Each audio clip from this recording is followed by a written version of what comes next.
Hello, my name is Dawn Cooper. Welcome. This is about government and you, and there are 4 questions that I asked in street interviews, and I will be going over those. The first question was, what are the 3 branches of government, and what does each branch do? Also, the third question, Democrats and Republicans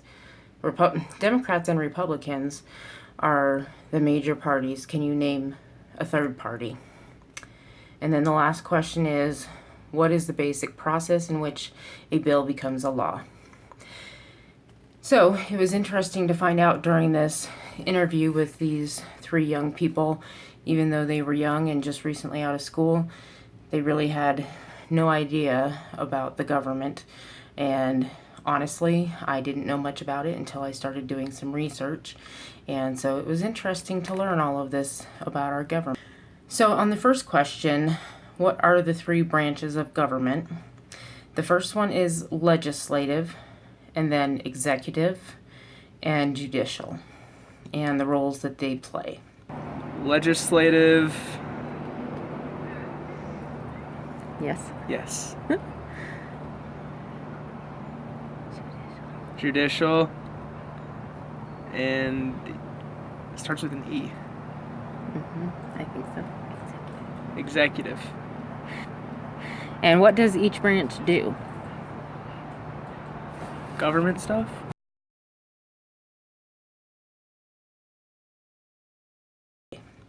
So with legislative, the legislative branch is made up of 2 houses of Congress, the Senate and the House of Representatives. The most important duty of the legislative branch is to make laws. Laws are written, discussed, and voted on in Congress. For the executive branch, the role includes the president, the vice president, and the cabinet. The president is the head of the executive branch, which makes laws official. The president is elected by the entire country and serves a 4-year term. The president approves and carries out the laws passed by the legislative branch. He appoints or removes cabinet members and officials. He negotiates treaties and acts as the head of state and commander-in-chief of the armed forces. The third branch is the judicial branch, and this one oversees the court system of the United States. Through court cases, the judicial branch explains the meanings of the Constitution and laws passed by Congress. The Supreme Court is the head of the judicial branch. Unlike the criminal court, the Supreme Court rules whether something is constitutional or unconstitutional, whether or not it is permitted under the Constitution. And then each branch, the legislative branch is the lawmaking branch of government. They write the laws, confirm presidential appointments, approves treaties, grant money, impeaches presidents, and declares war. They also keep any one branch from becoming too powerful. The executive branch is the branch that enforces the laws made by Congress. Proposed laws, administrative laws, command armed forces, appoint ambassadors and other officials. They conduct foreign policies and make treaties. The judicial branch is the system of courts, and they strike down unconstitutional laws, interpret constitutions and other laws, review lower court decisions, decide cases in lower courts, and appoints judges and impeaches Supreme Court justices. Now, how are the 3 branches connected? Each part of the government is connected to one another. Each has its own responsibilities and powers. They share in one another's powers so that it is possible for them to check and balance each other. In a sense, the 3 branches are not supposed to interact.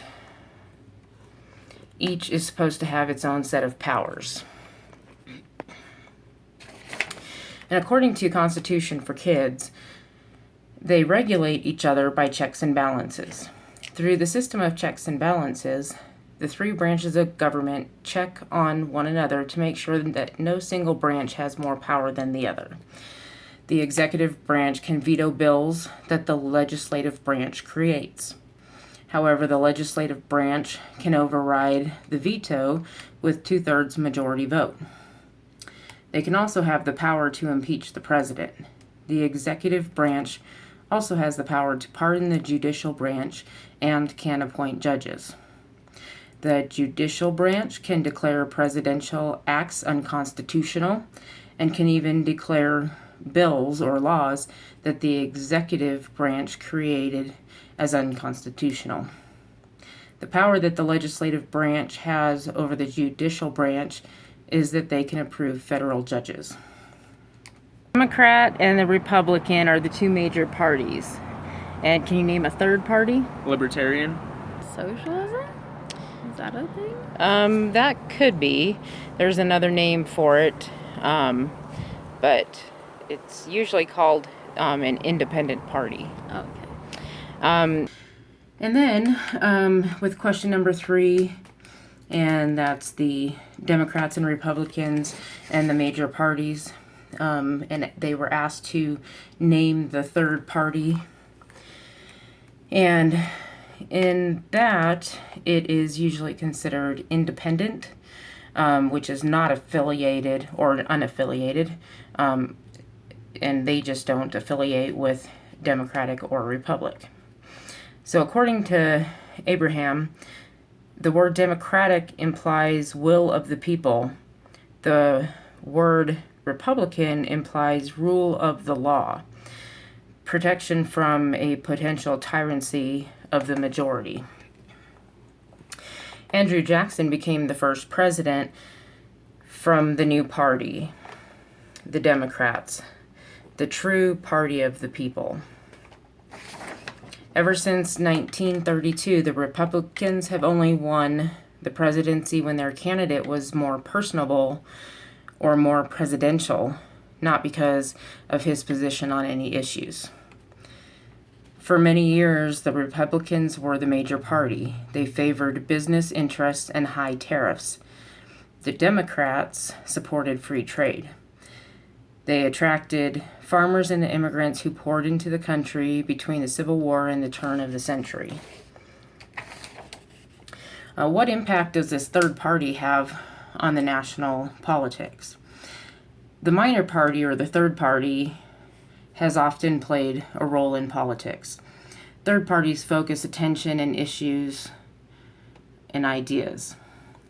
Sometimes they draw enough support to affect the outcome of the elections. Sometimes the third party gains part of its goals by supporting a majority party that promises to act on the third party's views. Third party runners rarely win elections, and they shift the national attention to particular issues. They often don't even make the ballot.